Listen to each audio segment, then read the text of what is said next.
मध्य प्रदेश का यह मंदिर देश के सबसे धनी मंदिरों की श्रेणी में आता है। जय श्री महाकाल दोस्तों, मैं दीपक देवास से हूं और आज मैं आपको देवास से थोड़ा बाहर इंदौर शहर में बहुत प्राचीन और अद्भुत मंदिर में दर्शन करवाने लाया हूं, जिसका इतिहास भी बड़ा ही रोचक है और साथ ही साथ वर्तमान में भी यह लाखों लोगों की आस्था का केंद्र है।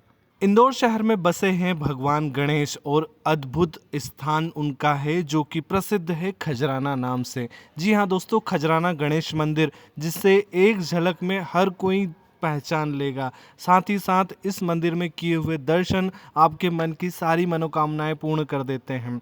दर्शन करके ही आप अपने जीवन के कई सारे दुखों को भूल सकते हैं।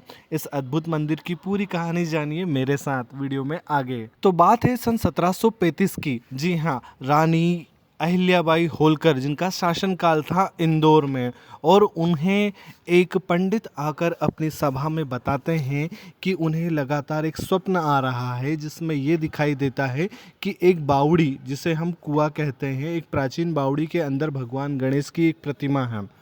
रानी इस बात पर जो है विचार करती है और अपने कुछ साथियों और मंत्रियों को पंडित जी के साथ उस स्थान पर भेजती है जो स्वप्न में उन्हें दिखाई देता है। जब उस बावड़ी के अंदर लोगों को उतारा जाता है और जांच पड़ताल की जाती है तो भगवान गणेश की सच में एक बहुत सुंदर प्रतिमा मिलती है।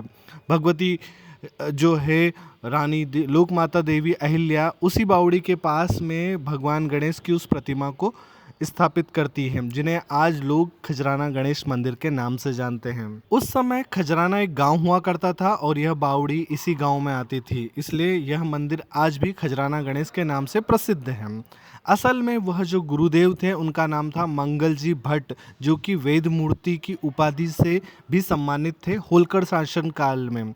अब मन में सवाल पैदा होता है कि बावड़ी के अंदर भगवान गणेश की प्राचीन प्रतिमा क्या कर रही थी। असल में हमारे देश में एक समय मुगलों का ऐसा आतंक था कि वह पूरे देश में कई सारे सनातन के हिंदुओं के मंदिरों को खंडित करने निकले थे, जिसमें औरंगजेब का नाम सबसे पहले आता है। उन्होंने देश के कई सारे मंदिरों का जो है औरंगजेब ने मंदिरों को खंडित किया, मूर्तियों को खंडित किया। तो ऐसा अनुमान लगाया जाता है कि हो सकता है पूर्वजों ने अपनी भगवान गणेश की उस प्रतिमा को बचाने के लिए, खंडित होने से बचाने के लिए इस बावड़ी में सुरक्षित रखा था, और स्वप्न में प्रभु ने खुद ही दर्शन दिए बाहर आने के लिए। तो भगवान गणेश आज भी खजराना में विराजमान है।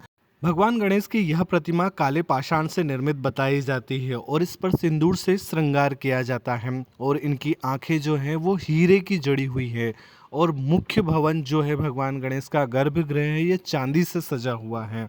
बहुत सुंदर बाबा का यह दरबार है और यहाँ पर आए समय कुछ न कुछ परिवर्तन होते रहते हैं श्रद्धालुओं के जो है व्यवस्थाओं के लिए, और उपयुक्त रूप से दर्शन कर पाएँ इसलिए।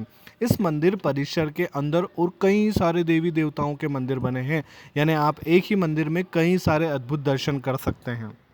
भगवान गणेश को सिंदूर के साथ जो चोला चढ़ाया जाता है वो पूरे साल, यानी साल के 365 दिन हर दिन सुबह प्रभु को यह चोला चढ़ाया जाता है और उनका श्रृंगार किया जाता है। उसके बाद भोग लगाया जाता है।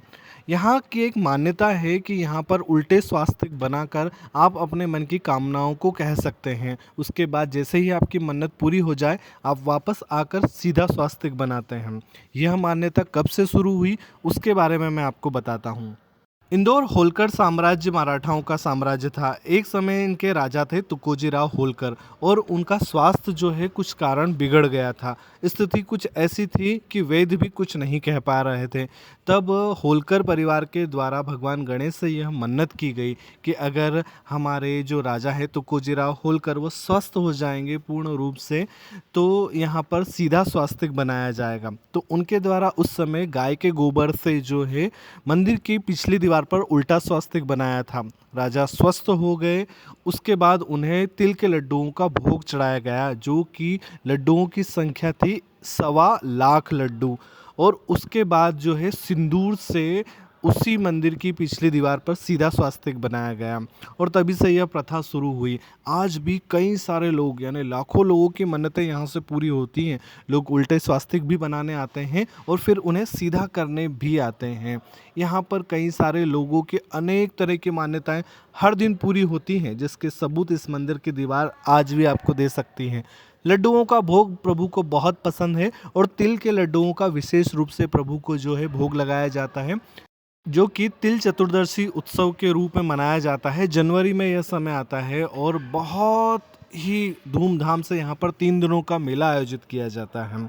यह प्रथा आज भी चल रही है और आज भी बाबा लाखों लोगों के मन की मुरादें यहाँ पर पूरी करते हैं। तो आप भी एक बार ज़रूर आइएगा इस स्थान पर दर्शन करने और बाबा आपके मन की सारी कामनाएं पूर्ण करें। इसी विश्वास के साथ गजानन गणपति महाराज को जो है नमन करते हुए जय श्री गणेश, जय श्री महाकाल।